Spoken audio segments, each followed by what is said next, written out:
Teisha Bader with the JBS News Update for Friday, February the 26th, 2016. An Israeli security guard was critically injured late last night in what is thought to have been a terror attack at the mall in the West Bank city of Ma'ale Adumim. The 48-year-old man was attacked with an axe. He was taken to Hadassah Hospital in Ein Kerem, where doctors are fighting for his life. His attacker, who according to some reports worked at the mall, fled, and Israeli security forces are searching for him. They have also closed the entrance to the city for Palestinian workers temporarily. The city's mayor, Benny Kashriel, said security measures have been taken. He said that the city has been quiet and calm, so the incident hurts a lot. Kashriel said, "We really hope that we will be secure again. We work together and have good relations with our neighbors." A wanted Palestinian terrorist was reportedly found dead this morning at the Palestinian embassy in Bulgaria.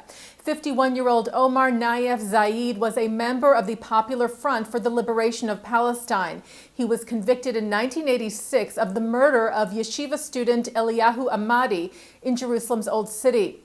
Zayed was sentenced to life in prison and served for 4 years until he went on a hunger strike, getting him transferred to a mental hospital from which he escaped and fled to an Arab country where he stayed until 1994, then moved to Bulgaria. Israel recently demanded Zayed be extradited, and Zayed reportedly went to the embassy after learning this. Bulgarian authorities were trying to get him to turn himself in, but he refused. The details of his death are unclear. Zayed was found in the backyard of the embassy with injuries. Some reports say he fell from the embassy building. Some Palestinian groups accused Israel of killing Zayed, a claim which Israel's foreign ministry firmly denied. Israel's President Reuven will meet with Russian President Vladimir Putin next month.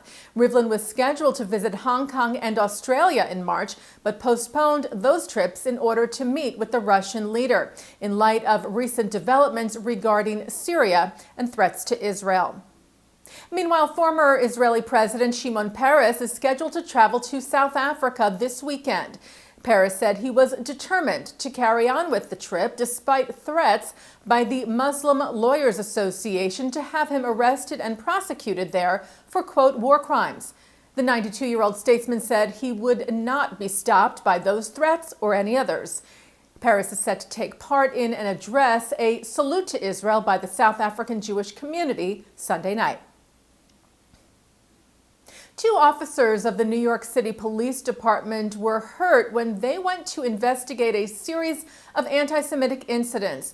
The Hate Crimes Task Force detectives went to the home Wednesday night of Oliver Vukovich, who was accused of placing anti-Semitic letters and swastikas on the doors of his Jewish neighbors. Vukovich attacked the detectives with a kitchen knife. Their injuries were not life-threatening. The Anti-Defamation League said they were appalled at the attack on the officers. ADL New York Regional Director Evan Bernstein said, "We are grateful for the work of the NYPD's Hate Crimes Task Force, an elite squad of detectives who perform an extraordinary service to all New Yorkers investigating crimes which tear at the fabric of our society." Bernstein said the task force takes anti-Semitic incidents and other hate crimes very seriously, and we will continue to work with them to ensure that bias attacks are investigated as hate crimes when appropriate. Leaders of the American Jewish Committee were joined on Capitol Hill last night by diplomats, members of Congress, Greek American and Cypriot American partners to mark the 3rd anniversary of the Congressional Hellenic Israel Alliance, a caucus aimed at raising awareness and support for the relationship between Greece, Cyprus, and Israel. Israeli Ambassador Ron Dermer spoke at the event, as did Greek Ambassador Christos Panagopoulos and AJC CEO David Harris, who said that in the turbulent Eastern Mediterranean, these 3 democracies have much to gain from deepening their connections. The United States, Harris said, with considerable interest in this part of the globe, is a direct beneficiary of the growing partnership and the security and stability it represents.